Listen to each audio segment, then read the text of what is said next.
got spare parts from my last broken heart. Somehow more than what I had to start. Yeah, I've got spare parts.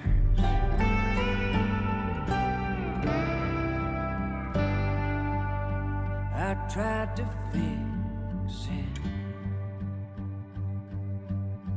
best I remembered it. I hope it runs when I fire it up, 'cause I got spare parts. So if you see something that you might need, anything you can use, what's left of it might be the perfect fit, 'cause I got spare parts.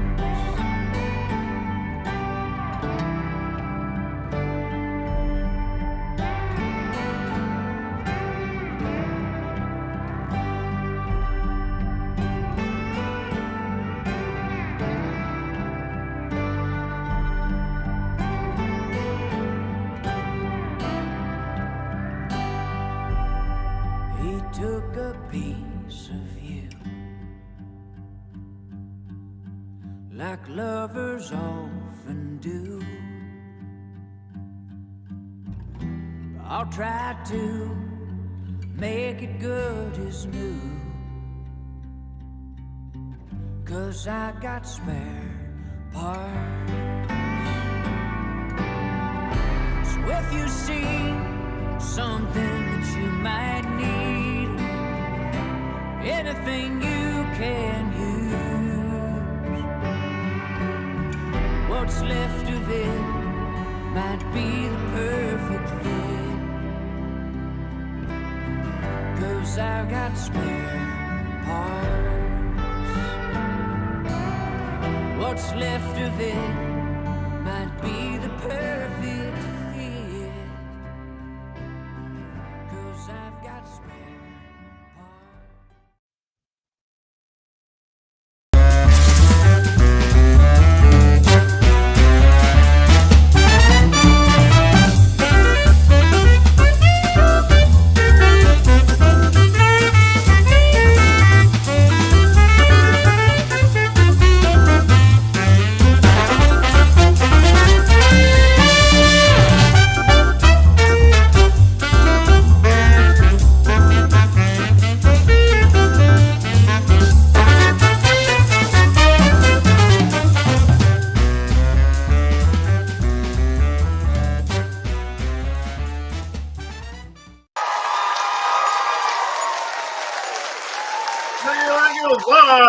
Live and in person here from Epping, New Hampshire, home of 3 of New Hampshire's governors, of which I can only name one guy by the name of Prescott. Politicking with Mr. B. What a beautiful day we've got here, ladies and gentlemen. It is absolutely gorgeous. Thank God for the weather. And by the way, thank God for the fact that the tornadoes that had been predicted and we had been warned of passed over us and did not happen.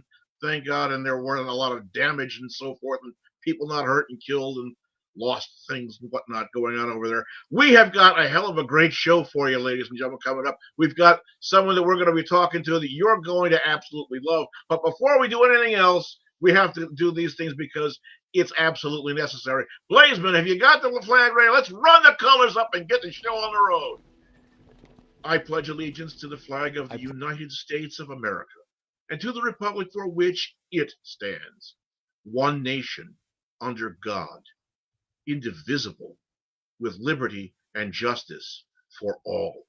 And when I say all, I mean all of the people, from the smallest to the tallest, whether you're here, your family was born here, whether they're indigenous, or whether you've immigrated and so forth, as long as you've come here legally and done things the right way, everybody. But if you are not here legally, if you do not belong here because you did not follow the rules like so many others did, please go out, go in line, and come in the right way. that all having been said, ladies and gentlemen, we have got an incredible show coming up. I want to go over a couple of the housekeeping things. Ladies and gentlemen, I was just talking about these things having to do with the immigration and all of it. And wonderful, wonderful. Thank you so much, Mr. Joseph Biden. When I say Joseph, I spell it Josef, like Stalin, Biden, and for your failed policy having to do with the border. We have some estimated 400 unaccounted for people that have been or they're trying to link now or possibly linked to terrorist organizations such as ISIS, walking around here, flopsing around, doing whatever, traipsing around, and nobody knows where the hell they are here in the United States, and they came in over that southern border. How do you like that, everybody? Let's give him a big round of applause, that jackass, our president, and his failed policies. Well, all right, ladies and gentlemen, all that having been said, we're going to be doing things back a little bit more. Today, we're going to be talking with someone who is basically of interest in the state of New Hampshire. She's going to be running for the executive council here, which a lot of people don't realize about this. And I myself didn't realize this until I got an education from this young lady. The executive council is like an overseer's board. In the 50 states, New Hampshire has the weakest governor in that they have to clear things, put things that are on budgets and so forth before the executive council. He can't just go ahead and blanket, sign a check, and off it goes. The problem is, if you have an executive council that's a rubber stamp, you're screwed. We're going to be bringing on our young lady here. I think if Mr. Blazeman, we've got a little something to be playing in the background. I have a lady. She is a firecracker, to say the least, and she is a growing thorn in the side of people that are complacent to be stupid. She was actually arrested for uttering the word amen in a public hearing back in 2022. Please, ladies and gentlemen, welcome Mr. Blazeman. Will you bring in for us Therese Bastarash, a lady who is a thorn in the side of a lot of the people in government, and we thank God for it. Young lady, how are you doing this evening? I'm doing fantastic. Thank you for having me on the show. We're very glad. Thank you very much for coming in. Now, you've got an awful lot of things that are going on inside your life, and you were in a meeting of the executive board, and pretty much you were there, and you and a group of people were, as I understand it, sort of protesting the fact about having masks on or mandates of some kind, and things seem to get out of hand. Why don't you go ahead and tell us a little bit about that?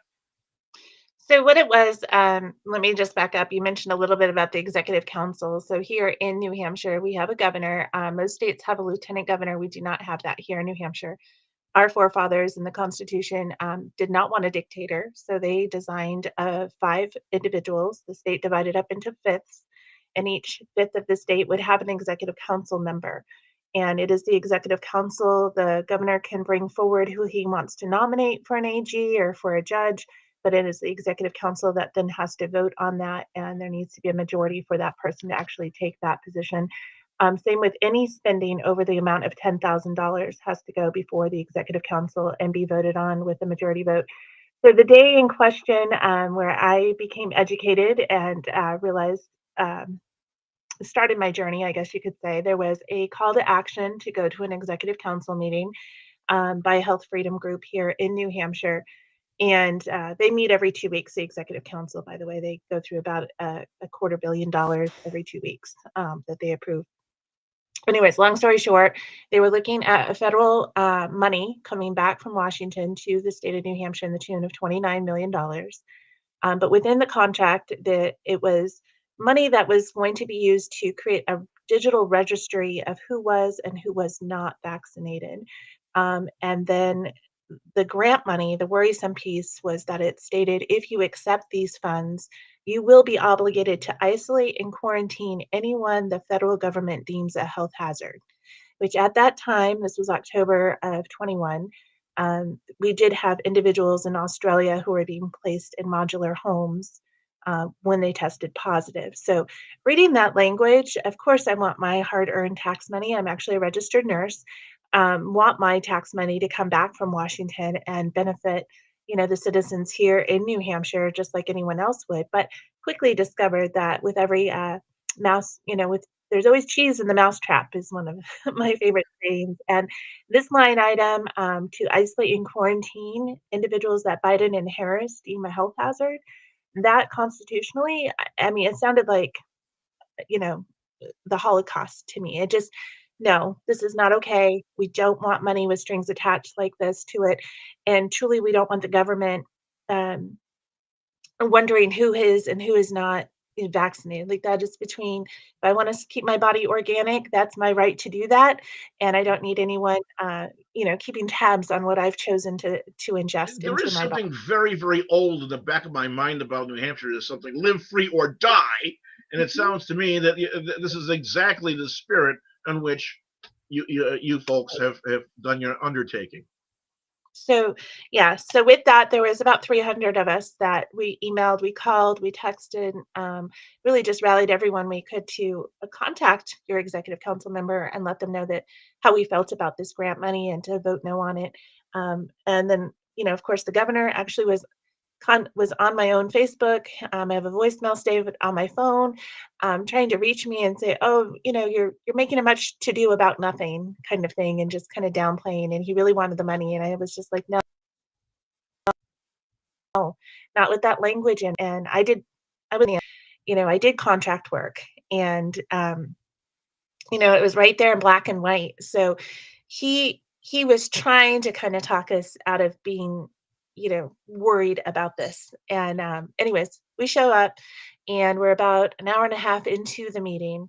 And one of the counselors was being fiscally conservative. We had decided ahead of time when it came time, we would stand in solidarity and turn our backs to them when it came to discussion about the vote on this money, to send a message that no, we the people are not okay with this. And we did. We turned our backs to him, and then one of the counselors was really challenging it. He was pushing back, and so I'm like, okay, let's turn around and sit down to affirm that he is doing what we, the people, have asked him to do.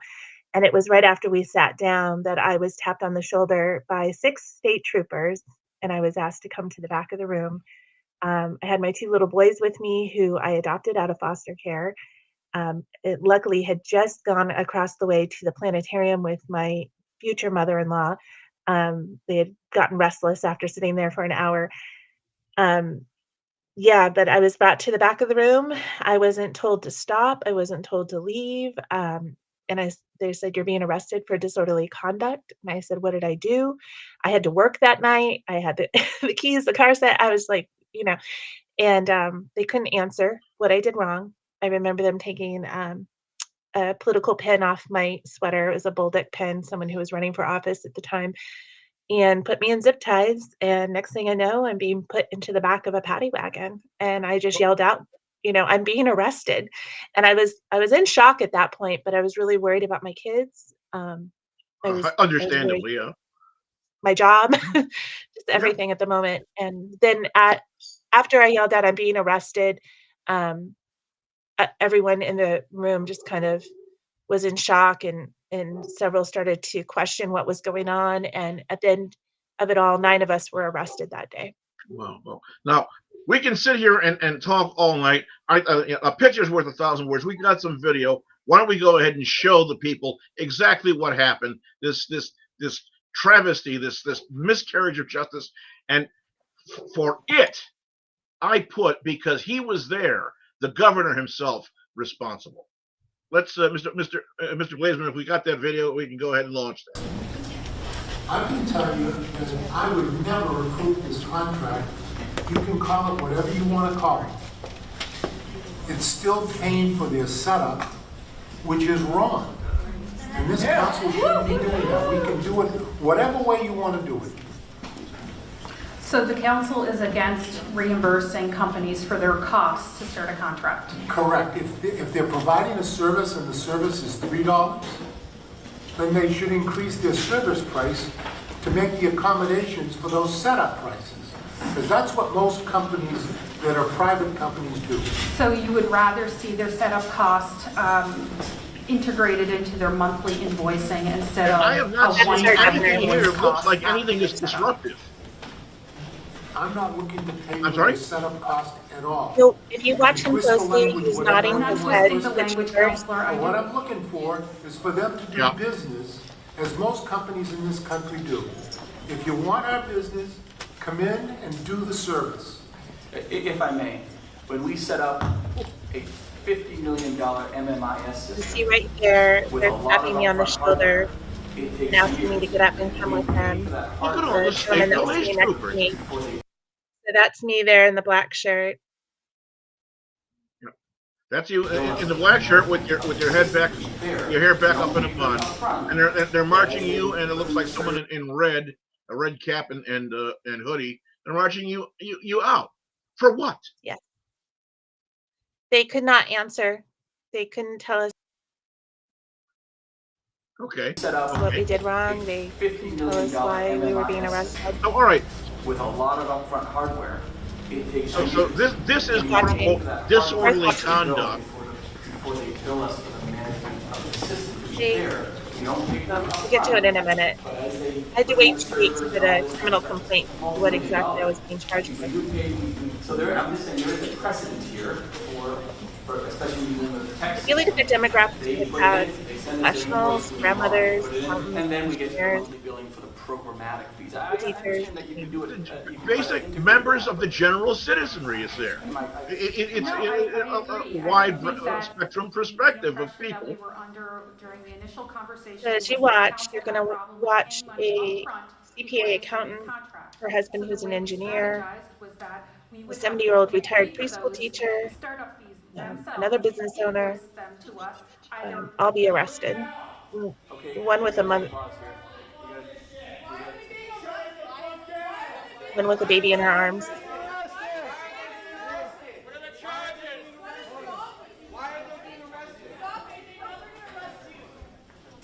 That's Marilyn Todd, who's done a lot with election integrity in New Hampshire.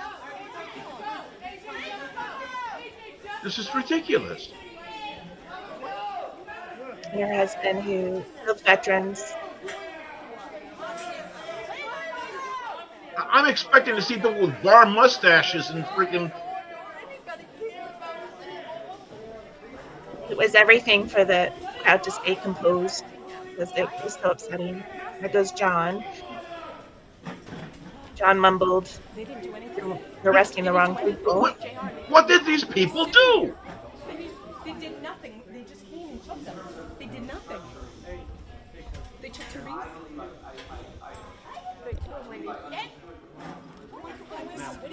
This is a 70-year-old retired school teacher who was very confused about what was going on. The woman they're taking out by her arms, I know that lady personally. And in the back, she got bashed in the forehead onto the concrete really bad.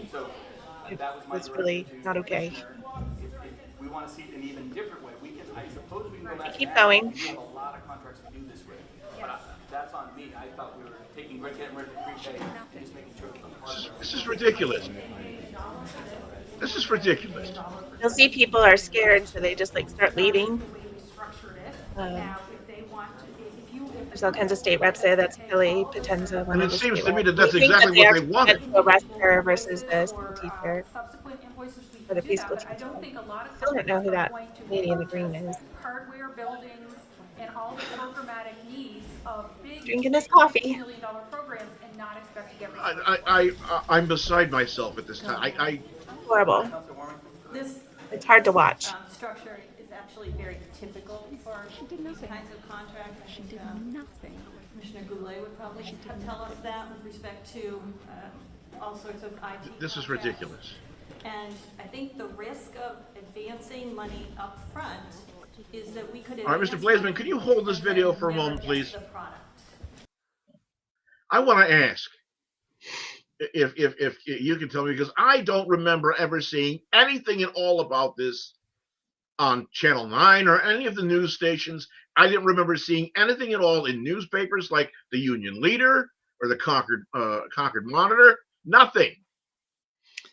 Yeah. I may have missed it, but please tell me, enlighten us. So the few pieces of press that did cover it, I was an anti-vaxxer that was disrupting government business. So Like they just disparaged basically, it. Mhm. they painted you as some sort of a pariah. Mhm. Yeah. Yeah. Okay. And now I'm going to ask, what exactly is it that they arrested you for? What were you charged with? So we had to wait 2 weeks before we got our actual criminal complaints, and What? I remember, yeah, 2 weeks, and I remember the attorney, someone had gotten us an attorney from the Colner Show out of Boston who had heard the story and wanted to represent us out of principle, and he ended up being fantastic. But he said, "You're not going to believe this. You need to open and read what they wrote." And it was because I yelled, "Amen," was the original complaint, and then they changed it 3 times. Like I said, this went on.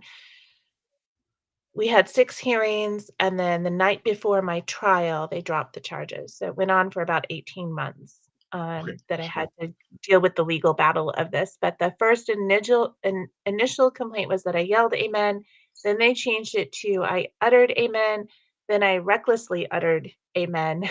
They kept changing, like, what I did Okay. wrong, the bill of particulars. Right. This all A bill of sounds particulars is absolutely incredible and stupid, but it for the viewers out there, you have to see this. We actually have, you provided us, thank you very much, with the physical documentation that proves that you were charged with saying amen recklessly in a public meeting. Mr. Blazeman, do we have the photos of those documents? Could you put up? We've got a bit of there's a 2-second delay that we're dealing with, but excuse me. one of the things in the document too, it says that I had been warned.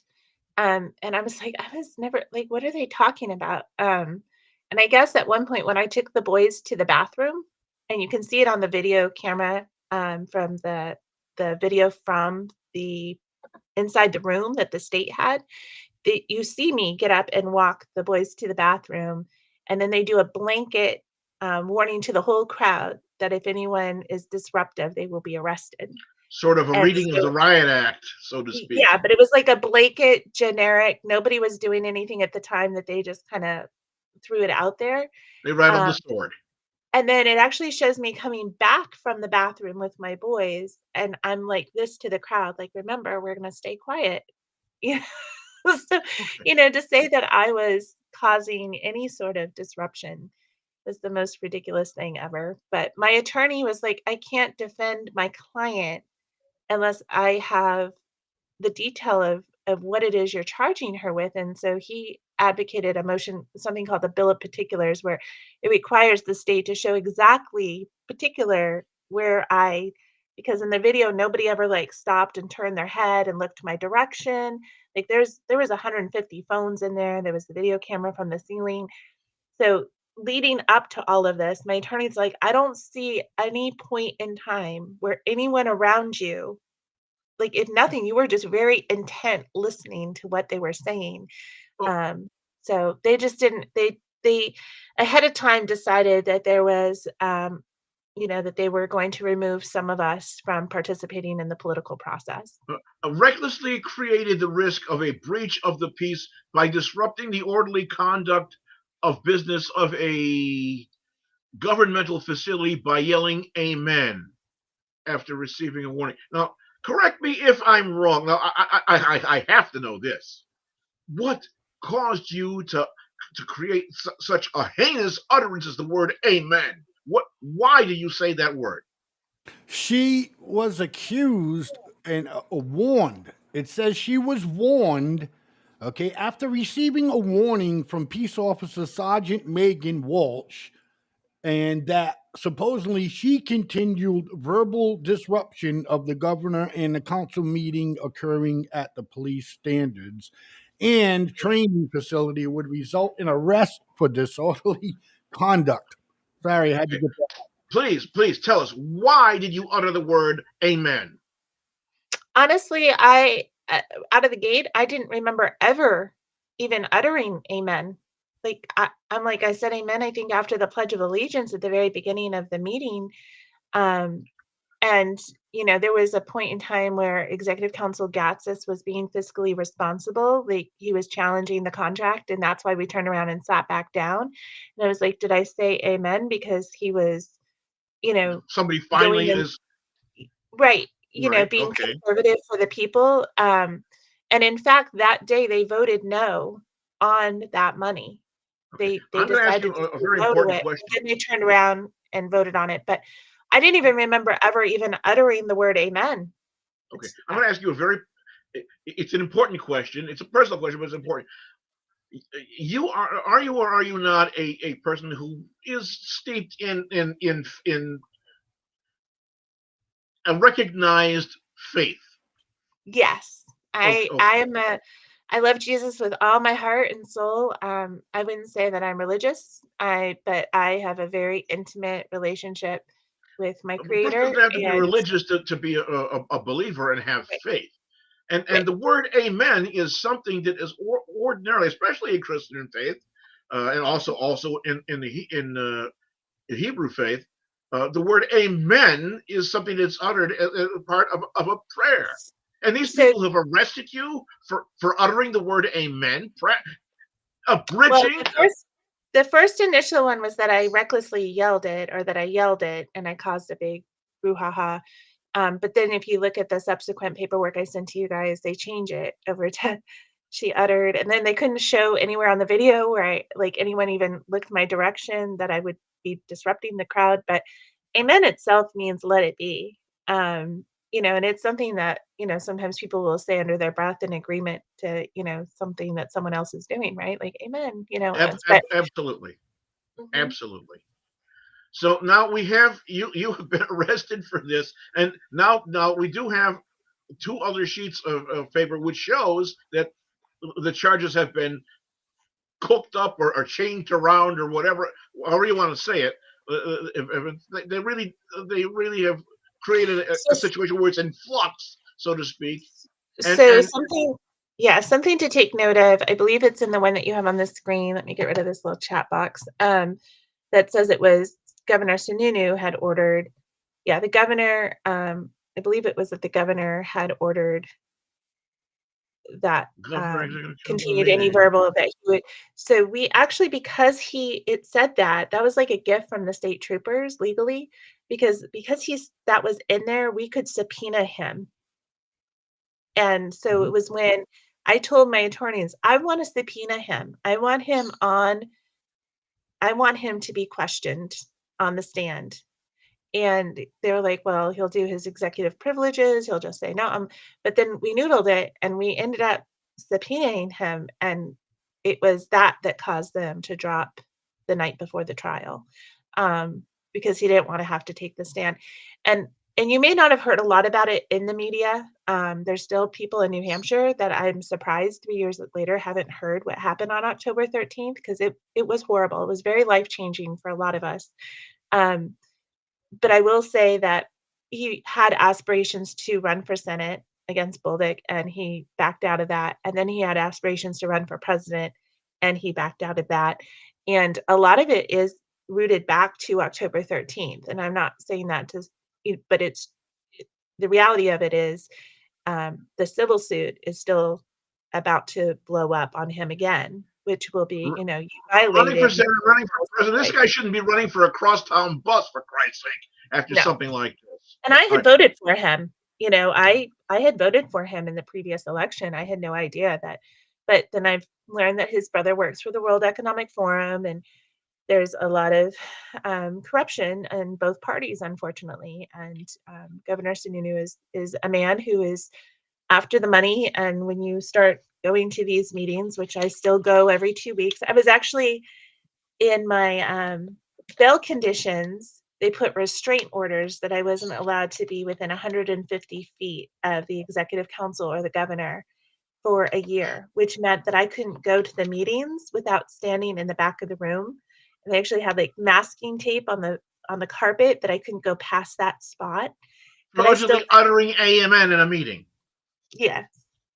So I Okay. still continue to go to the State House, and I still continue to get the agendas and go through all the money they're spending, where the contracts are going, all the corruption involved in it all. And yeah, I have my dad's blood in me. And so it just caused me to say, who are these people? What is this job role? And really dig deep. And yeah, I it's have been to quite the interrupt you. We need to take a break and we need to pay some bills. We're going to come back talking tonight with Therese Bestarash, lady who is running for the Executive Council in New Hampshire. Politicking Mr. B. We will be right back in about 3.5 minutes. Don't go away, everybody. We'll see you soon. My name is Stephen, your Public Relations Officer at FFN Media Network. We believe that every story deserves to be heard. Every voice deserves to be amplified, and every idea deserves to shine. As a small media company, we are committed to creating a platform where content creators, visionaries, and changemakers like you can thrive. You might say to yourself, why do we need FFN Network? Well, let me tell you what we can do for you. 1. Our mission is simple: empower, elevate, and engage. We are not just another media outlet. 2. Our producers will help you build your show, add content, and put you on 15 different platforms. 3. We help you promote your show. Whether it is through captivating articles, thought-provoking videos, or inspiring podcasts, we are here to help you make a difference. What sets us apart? At FFN Media Network, we embrace hard work. Our team of talented producers and creators come from all social classes, ensuring that our content reflects a rich tapestry of experiences, cultures, and viewpoints. Join the FFN team. Join FFN Media Network and be part of a community that celebrates creativity, authenticity, and positive impact. Let us amplify your voice and share your story on FFN Network and with the world. Get to know our founder, Blaise St. Pierre, the new guy in the media industry. So if you have a great idea for a show or a business and want to place an ad on FFN Network, give us a call at 774-704-5145 or email us at ffnnetwork9@gmail.com and join the FFN Network family. Thank you. FFN Network.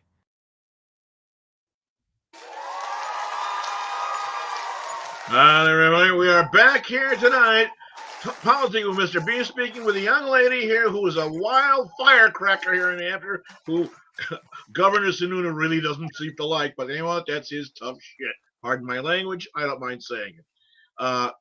Therese Bestarash, a couple of important questions that I want to run out to you. Now, we know you have adopted the 2 young children. God bless you and your husband, spouse, partner, whatever. You have, I believe, a property where you keep some animals. You've got some horses and some blessings that are about to happen. Why don't you tell us a little bit about that? And I have a follow-up question about that. Sure. So I honestly thought my work here on Earth was like done, and I could take a breather. Where do I even begin? So Max and Brett are 9 and 10. They're 13 months apart. They're biological brothers. Brett, the older one, came to me right out of the NICU, out of Maine Medical. He was just a little over a pound. He was 4 months premature, drug addicted, and very, very, very fragile. He was definitely a fighter. He's still a fighter, his spirit. And he, a beautiful child. Every day is Christmas to him. He flaps and gets excited about everything, every little thing. So he's just a joy. And his little brother came to me out of DCYF care. He had been kept in his car seat with Benadryl, unfortunately, and his spine was horribly curved. He did not have any words. He didn't know how to even chew food, and you strap him into a car seat in the car, and he completely, starts screeching. And it was a real challenge to take on Max. And he is now 9, and he has all his words, and he is stimulant seeking. So what does that mean? He wants the hot chili pepper. He wants the ice cold water. He wants to touch the horse electric fence. If you tell him something's not okay or dangerous, he wants, let's do it, so keep me on my toes. My biological daughter is 22. She, as I said, I'm a registered nurse. She is an LNA and takes care of a quadriplegic with Community Bridges. And then she also works the ninth hole at Concord Country Club on Fridays to make some tip money. And she just got her first apartment, signed her lease yesterday, and is moving into her first place. So a little emotional there to see her go, but Oh, good. also extremely proud of her. So we do have a hobby farm. I have 2 horses. One we just took in December from Amish country. Come to find out she's pregnant, so she is due to have a baby in August next month, about a month from now. So her belly's getting very big. We're all excited about that. And we have a donkey and goats and chickens and rabbits. And we spend almost all of our. We live up just north of Concord in Loudon off of East Side Drive, and a beautiful part of the state. Oak Hill Road is just absolutely gorgeous up here. God has just so blessed us here. But my husband, my love life's a whole nother story too, where my first, my daughter, her father, I met him when I was 16 out of college or out of high school. And anyways, too young to really know what we were doing. And unfortunately that marriage ended and went through 9/11, was a single mom, put myself through nursing school, had been in corporate America before that, great career in finance, but decided I didn't want to put people into debt for a living, and knew that nursing I'd always be able to provide for my daughter. And long story short, the boys came into my journey soon after, 5 years after nursing school. So there was that whole chapter. Brett, the older one, actually left me at 12 months old and reunified with his parents. I didn't think I'd ever see him again.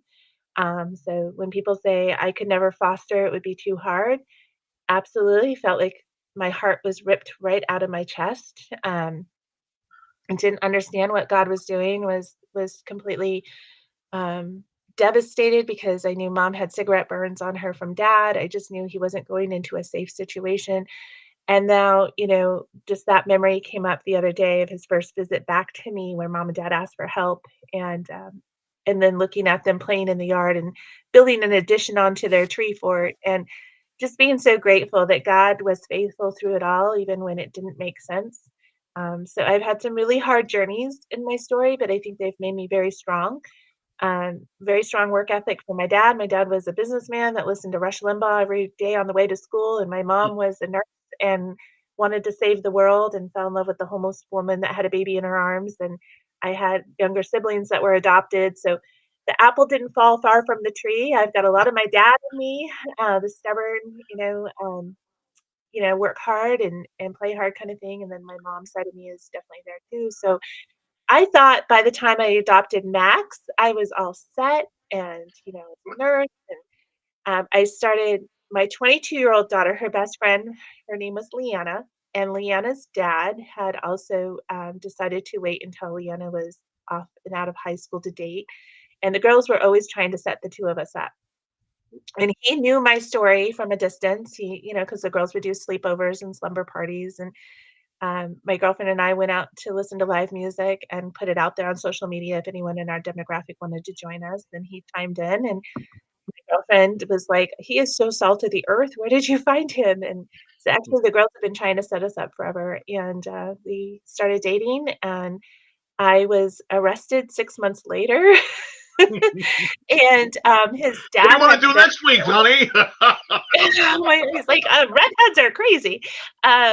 His dad had to bail me out. His mom was there when it happened, and I was just like, I finally find the love of my life, and love my career, and feel like everything's in a good place. Done with all the family. It was really hard working through DCYF and the court system to get these boys to the point of being under one roof and being unified together and growing up together. And I got to tell you, our court system, our family court system, DCYF, is horribly, horribly, horribly broken. Okay, that's I want to get into that. I want to start asking questions about that. I wish we had 2 hours. We only have one. You've sort of covered a number of things that I was going to ask you questions about. I do want to throw a curveball at you. Now you mentioned Sure. you have the farm, you have the horses. First or second cut hay, what do you like? I take either one. If my horses are hungry, they're going to eat it. First cut, yeah, first cut I think has a little bit more vitamins. I don't know. I'm not picky. It was funny. I had a load of hay delivered yesterday, and the guy who delivered it, he was like, "T, you're the only person who has horses who's not super ridiculous." You know, See, I there you free go. You feed. know where you're getting when you get somebody who's not particular about their hay, how good they're going to be in government. All right. That having been said, I passed the test. we have discussed things, and the smile's going to come off of my face now about what had happened in that state school with those children, and also what is currently said to be going on up in Tilton with some people that are suffering from autism. Now, I will disclose, I myself have a nephew that was born and has autism. So I have a warm place in my heart for it. And I don't want to be standing on a soapbox or whatever else, but the things that I have heard about uh, are horrific. Can you enlighten us, number one, about the things that are going on with with this ongoing thing with the state child prison or whatever they want to call it these days, and what's going on up in Tilton? Sure. So before COVID happened, I guess it's my dad and me, but I once you become aware of a problem, you're just like, what else can I do to help? And I launched a chapter's national organization. I encourage all your viewers to check it out, called the Forgotten Initiative. And the Forgotten Initiative is a national organization that tries to let the community know that these children are not, because they're out of sight, out of mind. People don't really think about the children that are in state care. Like, we're all about adopting the dog that goes up on Facebook, right? Or, the SPCA animals, but there's a lot of children that we don't see. They're out of sight, out of mind. So the Forgotten Initiative is to bring that forward to the community to say, hey, we have an 11-year-old little boy who wants to play soccer. Anyone want to sponsor the soccer cleats for the child? Not everyone can foster, not everyone can adopt, but everyone could do something to show that, hey, we're thinking about you and we care about you, and we want good things for you. So I had launched that and became the biggest chapter in the country, and was very robust, very, very purpose of reunification bags, birthday bags. I mean, we were just doing all kinds of wonderful things for the kids in state care here in New Hampshire. But as a result of that, I became aware of the children at our youth detention center and our group homes. So people think, oh, juvenile jail, those are just children that have carjacked someone, or they've done something horrible, and they're, um, inmate kind of children. But the reality is, here in New Hampshire, we have on average about 900 to 1,000 children in state custody at any given time. And we don't have foster homes. We only have like 300 foster homes. So a lot of those children end up in what they call group homes, which is like an institutional home, either Easter Seals, Waypoint, Spalding, or a lot of times they would end up at what we call the Sununu Center, which is the youth detention center. So there's a large population of children that would end up there that were not delinquents. They had never done anything wrong. But I became aware we had children who had aged out of the system, who talked about what happened in their journey, and absolutely speechless, like raped, sodomized, put in a room together and told whoever isn't knocked out will get to go back to their room, and those that have been knocked out by the other children will be sodomized. That was happening with the night shift, with the guards at the YDC center for years. And so I became aware of that. I became aware of the fact that we as taxpayers are $350 a day for these children. And Canopy Lake, which is like a magic mountain here in New Hampshire, would offer free. Anyone who's in state custody, any of the foster children could come for a day and go to the amusement park. And I caught wind that all the children that were in the group homes and YDC were not going to be allowed to go because they couldn't afford the money to pay for lunch, for them to have lunch inside the park. And I said, are you kidding me? Because someone's getting the money and it's not getting to the kids. And this is a whole day to go to an amusement park and they're not going to get to go. So I threw a pizza party, Domino's, Chick-fil-A, made it happen. So all the kids, and I pushed back on the state to make sure those kids got to participate. So I was doing a lot of that before COVID happened, and I was aware of the abuse that was going on. And my prayer was, here I am, Lord, use me, help me to save these children. Like, how are we going to stop this from happening? And now there's so much more awareness about, the Epstein and, things that have been going on throughout, it's systemic. It's at all levels that children are being used for sinister things. And anyways, here in New Hampshire, the reality was that we ended up having to do a $100 million settlement fund that went through our Senate. Any victim who was there, they're not even questioning that it happened, can sign paperwork and receive $1 million. We have 1,200 victims that are going through that whole settlement process.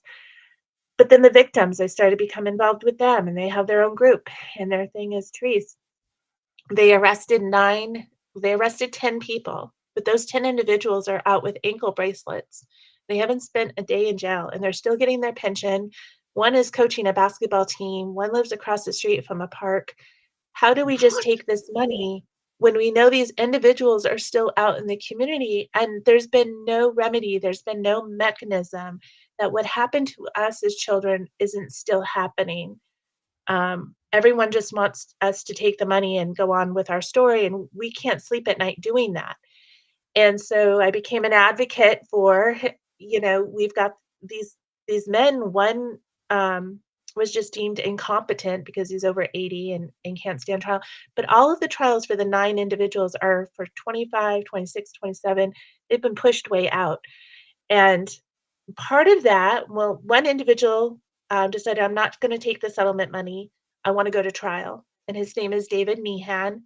WMUR's YouTube, it has the whole trial out there. I encourage everyone to watch it. It is very hard to watch, but if these children had to go through this, we need to see it. We need to take the time to watch what they went through if we're going to effectuate any sort of change for these children. So what happened was the state employee union, the union leader was the primary perpetrator of the sexual abuse. So if you worked for the state and you were going to say anything, then the union wasn't going to be behind you. You're not talking about the union leader in the newspaper, right? No, the state employees union. Oh, yeah, okay, all right. Because I heard union leader, I'm like, what?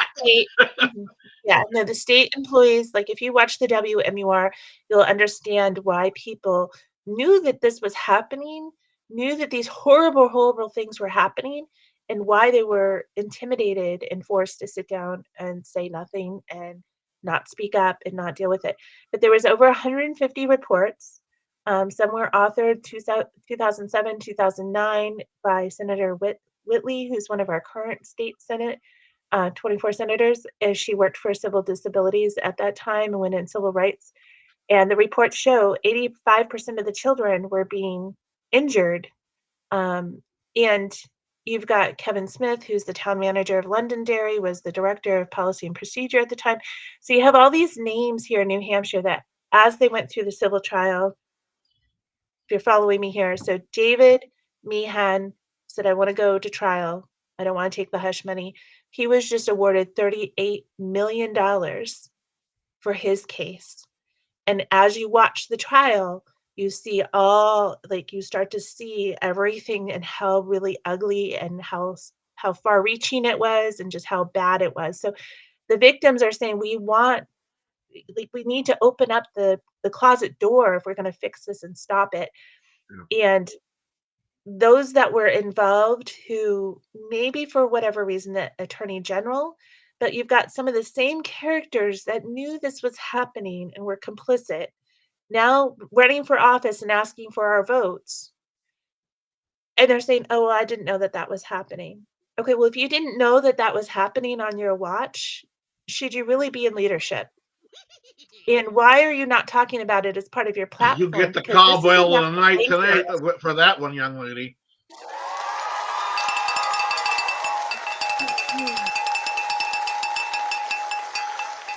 Okay, we've got about 12 minutes left. I'd like you. I hate to interrupt you. I know you're doing so well. I need you to come and tell me about what's going on in Tilton. The people need to know. So I've become kind of the dumping ground of everything crazy in New Hampshire because I was kind of catapulted to the front line of, I don't know, I'm like the Marjorie Taylor Greene and God had Noah build an ark. Okay. yes. Everybody has something. Yep. So one of the victims, John Doe number 9, his fiance actually worked at one of the group homes, and they were doing a rally for awareness down at the State House. And the next day, she went back to work and she was terminated. No written, no verbal, no advance notice. And so we spent some time together, and she said, "Trace, like it's horrible still. It's still so much is going on that is so bad because." We just tried to have a state rep put to the floor that if you're an state elected official, you can go into any of these state facilities that are getting taxpayer money and ask the same thing at the nursing homes. Are you okay? Do you feel safe? Are you laying in feces? Are you being abused? That's our taxpayer money. We should be making certain that these people are being well cared for. And anyway, she went on to say that there was a high school age autistic child who goes to school in his jeans and his plaid and doesn't know the difference. But when he comes, I guess when they come home or they come back from school, they get like a decompress room to kind of decompress from the school day. And they put in there dress up clothes, prom dresses, boas, high heels, lipstick, things like that. And have him dress up and, kind of giggle and laugh with him kind of thing. And she's like, he has no idea. Like, there's no rational reason. It's not like he's requesting to cross dress. But she said there's so much going on there that, they're told like when they're bored, they're, just go play with themselves. And, she said things that just are not okay. And so, and she's not alone. I mean, I had a nurse who took a contract at the YDC Center in the last year, and she said there was a guard on top of one of the kids, and she was like, "Is he dead? Is he dead? Is he dead?" And he wasn't dead, and she was like, "I was so horrified. I ended the contract early, and I looked his name up, and he was on the registry." And I'm like, "How?" But what's happening with the staffing is they're using these third-party agencies to staff these facilities, and they're so desperate for staffing. People are coming in that are not okay. Predators are going to look for those opportunities. And there's still no independent oversight to make certain our hard-earned money is truly taking care of the children and taking care of our elderly. I see the same thing in our nursing homes.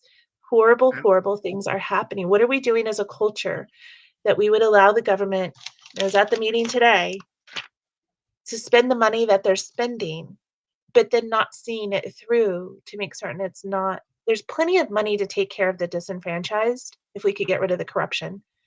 And we the people need to step up to make that happen. I have to stop you there. We've got about 30 seconds left.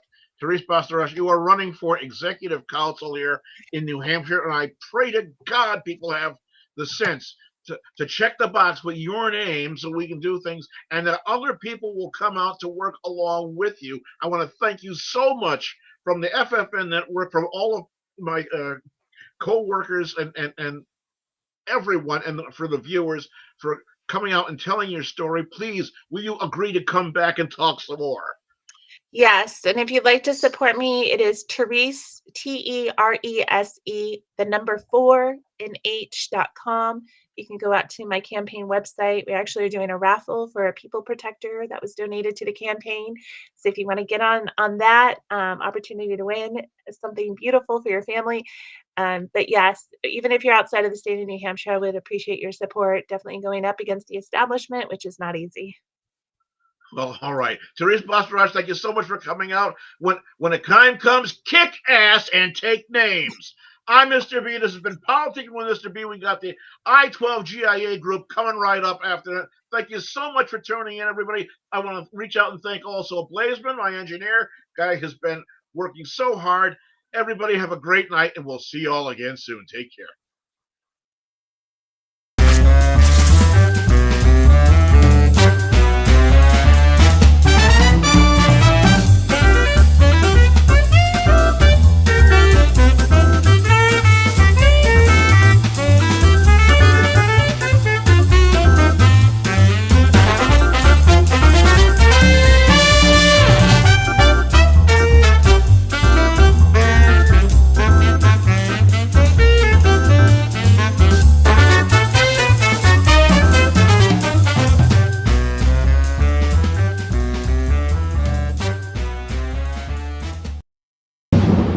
have just watched an FFN Network production.